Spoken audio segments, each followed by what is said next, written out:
ಗುರುದೇವ್, ಸಾಡೆ ಸಾತಿ ಪ್ರಾರಂಭ ಆಗಿ 2.5 ವರ್ಷ ಆಗ್ತಾ ಬಂತು. 2024ರಲ್ಲಿ ಎಲ್ಲವನ್ನ ಕೂಡ ಸರಿಸಮಾನವಾಗಿ, ಬೇವು ಬೆಲ್ಲ ಎಲ್ಲವನ್ನ ಕೂಡ ಸರಿಸಮಾನವಾಗಿ ನೋಡ್ಕೊಂಡು ಬಂದಿದ್ದೀರಿ. ಹಾಗಾದ್ರೆ 2025 ಯಾವ ರೀತಿ ಇರುತ್ತೆ ಅಂತ ಹೇಳಿ ಕುತೂಹಲ ನಿಮ್ಮಲ್ಲೂ ಇದೆ ಅಂತ ಗೊತ್ತು. ತಡ ಮಾಡದೆ ವಿಡಿಯೋವನ್ನ ಪ್ರಾರಂಭ ಮಾಡೋಣ. ಮೊದಲನೇ ಸರಿ ನಮ್ಮ ಚಾನಲ್ಗೆ ಬಂದಿದ್ರೆ ಸಬ್ಸ್ಕ್ರೈಬ್ ಮಾಡ್ಕೊಂಡಿಲ್ಲ ಅಂದರೆ ಸಬ್ಸ್ಕ್ರೈಬ್ ಮಾಡ್ಕೊಳ್ಳಿ, ಹಾಗೆ ಬೆಲ್ ಐಕಾನ್ ಕೂಡ ಕ್ಲಿಕ್ ಮಾಡ್ಕೊಳ್ಳಿ ಅಂತ ಹೇಳ್ತಾ, ಮೀನರಾಶಿಯವರು ನೋಡಿ ಸ್ವಲ್ಪ ಊಹಾ ಸ್ವಭಾವ ಜಾಸ್ತಿ ಇರ್ತದೆ. ಈ ಮೀನರಾಶಿಯವರು ಏನೇ ಒಂದು ಸಿಕ್ಸ್ತ್ ಸೆನ್ಸ್ ಅಂತಕ್ಕಂಥದ್ದು ಸ್ವಲ್ಪ ಜಾಸ್ತಿಯಾಗಿ ಈ ಒಂದು ಮೀನರಾಶಿಯವರಿಗೆ ವರ್ಕೌಟ್ ಆಗ್ತಾ ಇರ್ತದೆ. ಆಲೋಚನಾ ಶಕ್ತಿ ಹೆಚ್ಚಾಗಿರ್ತದೆ, ಹಾಗೆ ಚಂಚಲ ಸ್ವಭಾವ ಕೂಡ ಇರ್ತದೆ. ಅಂದರೆ ಒಂದು ಸದೃಢವಾಗಿರ್ತಕ್ಕಂಥ ಮನಸ್ಸಿರೋದಿಲ್ಲ. ಈ ಮೀನು ಯಾವ ರೀತಿ ಓಡಾಡ್ತಾ ಇರ್ತದಲ್ಲ ನೀರಲ್ಲಿ, ಅದೇ ಥರ ಒಂದು ಚಂಚಲ ಮನಸ್ಥಿತಿ, ಒಂದು ಸ್ವಲ್ಪ ಊಹಾ ಸ್ವಭಾವ ಜಾಸ್ತಿ ಇರ್ತದೆ. ಹಾಗೆ ವಿಶ್ರಾಂತಿ ಇಲ್ಲದೆ ಕೆಲಸ ಮಾಡೋದಕ್ಕೆ ನೀವು ರೆಡಿ ಇರ್ತೀರಿ. ಆದರೆ ಆ ಒಂದು ಕೆಲಸ ಏನು ಮಾಡ್ತೀರಲ್ಲ ವಿಶ್ರಾಂತಿ ಇಲ್ದಿರ, ಒಂದು ಕೆಲಸ ಹೇಳಿದ್ರೆ ನಾನು ರೆಸ್ಟ್ಲೆಸ್ ಆಗಿ ಕೆಲಸ ಮಾಡ್ತೇನಲ್ಲ, ಆ ನಂತರದಲ್ಲಿ ಅದರಿಂದಾಗಿ ಸ್ವಲ್ಪ ಸಮಸ್ಯೆಗಳನ್ನು ಎದುರಿಸ್ತಕ್ಕಂಥ ಚಾನ್ಸಸ್ ಇರುತ್ತೆ. ಈ ರೆಸ್ಟ್ಲೆಸ್ ಆಗಿ ಕೆಲಸ ಮಾಡೋದು ನೀವೇ, ಸೋಮಾರಿತನ ಇರೋದು ನಿಮ್ಮಲ್ಲಿ. ಕೆಲಸ ಮಾಡಿದ್ರೆ ಪೂರ್ಣ ಆಗೋವರೆಗೂ ಬಿಡಲ್ಲ, ಬಟ್ ಆ ಕೆಲಸ ಕೈ ಹಾಕೋದಕ್ಕೆ ಸೋಮಾರಿತನ ನಿಮ್ಮನ್ನು ಹಿಡಿತಾ ಇರ್ತದೆ. ಒಂದು ಮೀನರಾಶಿಯವರಿಗೆ ಸ್ವಲ್ಪ ಪ್ರಶಾಂತವಾಗಿರ್ತಕ್ಕಂಥ ಚಾನ್ಸಸ್ಸು ಈ ಮೀನರಾಶಿಯವರು ಜಾಸ್ತಿ ಇರ್ತದೆ. ಹಾಗೆಯೇ ಸ್ವಲ್ಪ ಯೋಚನೆ ಅಂತಕ್ಕಂಥದ್ದು ಕೂಡ ಜಾಸ್ತಿ. ನಿಮಗೆ ಒಂದು ಟೈಮಲ್ಲಿ ತಲೆಯಲ್ಲಿ ಒಂದು 100 ಯೋಚನೆ ಬರ್ತಾ ಇದೆ, ಇನ್ನೊಂದು ನಿಮಿಷದಲ್ಲಿ ಒಂದೇ ಯೋಚನೆ, ಒಂದೇ ಮನಸ್ಸು. ಸ್ವಲ್ಪ ಧ್ಯಾನ ಮಾಡೋದ್ರಿಂದ ಇದು ಸ್ವಲ್ಪ ಕಂಟ್ರೋಲ್ ಆಗ್ತದೆ. ಹಾಗೆ ವಿವಿಧ ಮಾರ್ಗದಲ್ಲಿ ಚಲಿಸಿ ನಿಮ್ಮ ಮನಸ್ಸನ್ನು ಬಹಳ ಬೇಗ ಬದಲಾವಣೆ ಮಾಡ್ಕೊಳ್ತೀರಿ. ಒಳ್ಳೆ ಕಲ್ಪನಾ ಶಕ್ತಿ, ಒಂದು ಕ್ರಿಯೇಟಿವಿಟಿ ಅಂತಕ್ಕಂಥದ್ದು ಈ ಮೀನರಾಶಿಯವರಿಗೆ ಜಾಸ್ತಿ ಇದೆ. ಶತ್ರುತ್ವ ರಹಸ್ಯವಾಗಿರುತ್ತೆ. ನಿಮ್ಮ ಶತ್ರುಗಳು ಯಾರು ಅಂತ ನಿಮಗೆ ಗೊತ್ತು, ಆದರೆ ನೀವು ಅದನ್ನು ಯಾರಿಗ ಹತ್ರನೂ ಹೇಳ್ಕೊಳ್ಳೋದಿಲ್ಲ. ಯಾರ ಹತ್ರ ಹೇಳಿದ್ರೆ ಅವರೆಲ್ಲಿ ಗೊತ್ತಾಗ್ಬಿಡುತ್ತೆ ನನ್ನ ಶತ್ರುಗಳು ಯಾರು ಅಂತ ನಿಮ್ಮ ಮನಸ್ಸಲ್ಲೇ ಓಡ್ತಾ ಇರುತ್ತೆ. ಆರೋಗ್ಯ ಸಾಮಾನ್ಯವಾಗಿ ಅವಾಗವಾಗ ಸ್ವಲ್ಪ ಹದಗೆಡತಕ್ಕಂಥ ಚಾನ್ಸಸ್ ಈ ಮೀನರಾಶಿಯವ್ರದ್ದು ಜಾಸ್ತಿ ಇರುತ್ತೆ. ಬೇರೆ ಪರಿಸರಗಳು ಅಂದರೆ ನೀವು ಮನೆ ಬಿಟ್ಟು ಹೊರಗಡೆ, ಅಥವಾ ನಿಮ್ಮ ಒಂದು ಕಂಫರ್ಟ್ ಝೋನ್ ಅಂತ ಏನು ಹೇಳ್ತೀವಿ, ಅದು ಬಿಟ್ಟು ಹೊರಗಡೆ ನೀವು ಅಷ್ಟು ಬೇಗ ಅಡ್ಜಸ್ಟ್ ಆಗೋದಕ್ಕೆ ಸ್ವಲ್ಪ ಕಷ್ಟಪಡ್ತೀರಿ. ಒಂದು ಸತಿ ಅಲ್ಲಿ ಹೋಗಿ ಅಡ್ಜಸ್ಟ್ ಆದರೆ ಪೂರ್ಣವಾಗಿ ನೀವು ಎಲ್ಲ ರೀತಿಯಲ್ಲೂ ಕೂಡ ಅವ್ರ ಜೊತೆ ಅಲ್ಲಿ ಯಾರಿದ್ರೆ ಅವ್ರಿಗಿಂತ ಚೆನ್ನಾಗಿರ್ತಕ್ಕಂಥ ಒಂದು ಚಾನ್ಸಸ್ ಇದೆ. ಸಮಸ್ತ ಭೋಗಗಳನ್ನು ಕೂಡ, ಅಂದರೆ ಎಲ್ಲ ಲಕ್ಸುರಿಯನ್ನು ಕೂಡ ನೀವು ಅನುಭವಿಸ್ತಕ್ಕಂಥ ಚಾನ್ಸಸ್ ಇದೆ. ದೂರದೃಷ್ಟಿ ಹಾಗೂ ಮುಂದಾಲೋಚನೆ ಜಾಸ್ತಿ ಇರುತ್ತೆ. ನಿಧಾನವಾಗಿ ಕೋಪ ಬಂದರೂ ಕೂಡ ಶಾಂತವಾಗೋದು ಸ್ವಲ್ಪ ಕಷ್ಟ ಇದೆ ಈ ಒಂದು ಮೀನರಾಶಿಯವರು. ಹಾಗೆ ಸೇಡು ತೀರಿಸ್ಕೊಂಡ ನಂತರನೇ ಒಂದು ಶಾಂತ ಆಗುವಂಥ ಪ್ರವೃತ್ತಿ ಇನ್ನು ಮೀನರಾಶಿಯವರಿಗೆ ಬಹಳ ಜಾಸ್ತಿ ಇದೆ.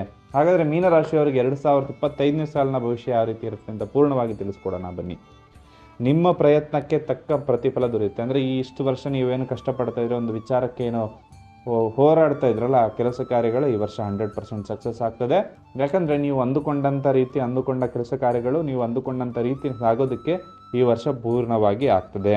ಗುರಿಯನ್ನು ಸುಲಭವಾಗಿ ಅಲ್ಲದಿದ್ದರೂ ಖಂಡಿತವಾಗಿ ತಲುಪ್ತೀರಾ. ಅಂದರೆ ನಿಮಗೆ ಯಾವುದು ಕೂಡ ಅಷ್ಟು ಈಸಿಯಾಗಿ ಇವತ್ತರೆಗೂ ಸಿಕ್ಕಿಲ್ಲ, ಆಯಿತಾ? ಸಿಕ್ಕಿದಂಥದ್ದು ಯಾವುದು ಉಳಿದಿಲ್ಲ.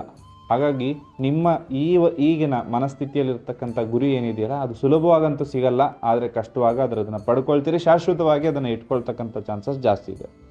ವೃತ್ತಿ ಜೀವನದಲ್ಲಿ ನಿಮ್ಮ ಗ್ರಾಫ್ ಮೇಲಕ್ಕಂತೂ ಈ ವರ್ಷ ಹೋಗುತ್ತೆ. ಗಣನೀಯ ಯಶಸ್ಸು ಅಂತಕ್ಕಂಥ ತೋರಿಸ್ತಾ ಇದೆ.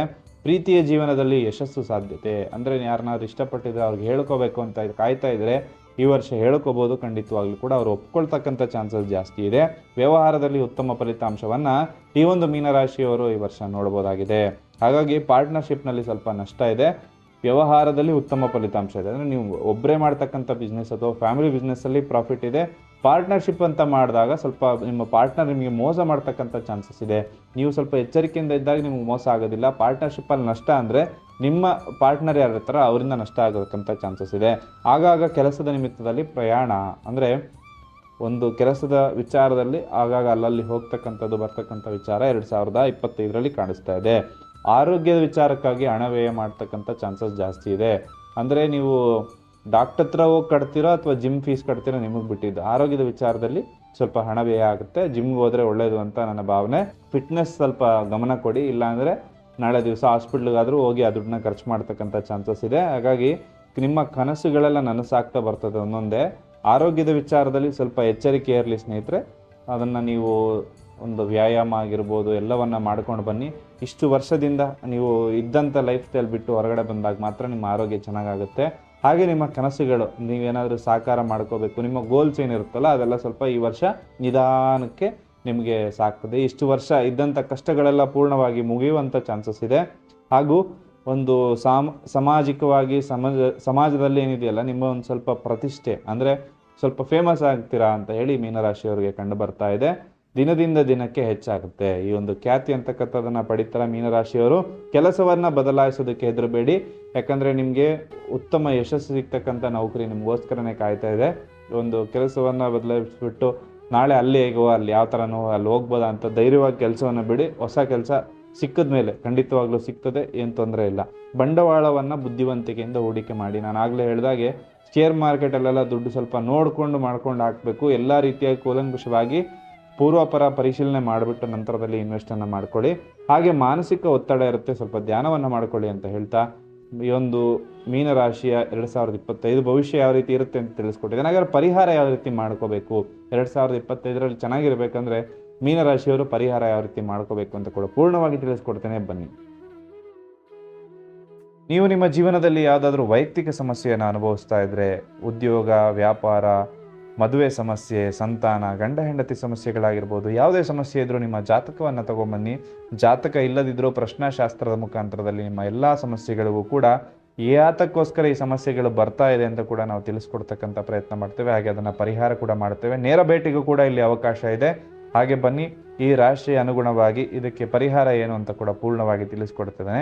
ಎಲ್ಲ ರಾಶಿಯವರಿಗೂ ಕೂಡ ಒಳ್ಳೆಯದಾಗಬೇಕು ಅನ್ನೋ ಕಾರಣಕ್ಕೋಸ್ಕರ ಒಂದು ನವಗ್ರಹ ಶಾಂತಿಯನ್ನು 1,00,000 ಬಾರಿ ಎಲ್ಲ ನವಗ್ರಹಗಳ ಜಪವನ್ನು ಮಾಡಿ ಶನಿ ಶಾಂತಿಯನ್ನು ವಿಶೇಷವಾಗಿ ಮಾಡಿಬಿಟ್ಟು ಎಲ್ಲರಿಗೂ ಕೂಡ ಲೋಕ ಸಮಸ್ತ ಸುಖಿನೋ ಭವಂತು, ಎಲ್ಲರಿಗೂ ಕೂಡ ಒಳ್ಳೆಯದಾಗಬೇಕು ಅನ್ನೋ ಕಾರಣಕ್ಕೋಸ್ಕರ ಈ ಒಂದು ನವರತ್ನದ ಕಲ್ಲನ್ನು ನಿಮಗೋಸ್ಕರ ಸಿದ್ಧ ಮಾಡಿದ್ದೇವೆ.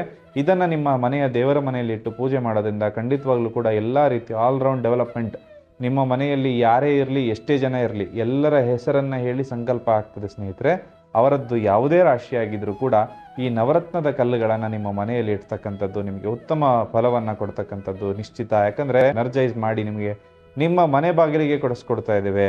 ನಿಮ್ಮ ಅಡ್ರೆಸ್ಸು, ನಿಮ್ಮ ಫೋನ್ ನಂಬರು, ನಿಮ್ಮ ಮೊಬೈಲ್ ನಂಬರ್ ವಾಟ್ಸಪ್ ಕಳಿಸ್ಕೊಟ್ರೆ ಸಾಕು. ಈ ಒಂದು ಪೂಜೆ ಕೈಂಕರ್ಯಗಳನ್ನು ನೀವು ಆನ್ಲೈನ್ ಮುಖಾಂತರ ಕೂಡ ನಮ್ಮ ಚಾನಲ್ನಲ್ಲಿ ವೀಕ್ಷಿಸ್ಬೋದು. ಹಾಗೆ ನೇರವಾಗಿ ಕೂಡ ಬಂದು ಪಾಲ್ಗೊಳ್ಳಬಹುದು. ಹಾಗೆ ಈ ಒಂದು ನವರತ್ನ ಕಲ್ಲು ಹಾಗೂ ಎನರ್ಜೈಸ್ಡ್ ಕಿಟ್ ಏನು ಕೊಡ್ತಾ ಇದ್ದೀವಿ, ಇದರಲ್ಲಿ ಒಂದು ತಾಯ್ತ ಹಾಗೆ ದೇವರಿಗೆ ಒಂದು ಅರ್ಚನೆ ಮಾಡಿರ್ತಕ್ಕಂಥ ಕುಂಕುಮ ಹಾಗೂ ಪ್ರಸಾದವನ್ನು ಕೂಡ ಕಳಿಸ್ಕೊಡ್ತಾ ಇದ್ದೇವೆ. ಇದರ ಒಟ್ಟು ಮೊತ್ತ 2,500 ರೂಪಾಯಿ ಆಗುತ್ತೆ. ಆದರೆ ನಮ್ಮ ವೀಕ್ಷಕರಿಗೋಸ್ಕರ ಕೇವಲ 1,251 ರೂಪಾಯಿಗೆ ಇದನ್ನು ಕೊಡ್ತಕ್ಕಂಥ ಪ್ರಯತ್ನವನ್ನು ಮಾಡ್ತಾ ಇದ್ದೇವೆ. ಎಲ್ರಿಗೂ ಶುಭವಾಗಲಿ. ನಮಸ್ಕಾರ.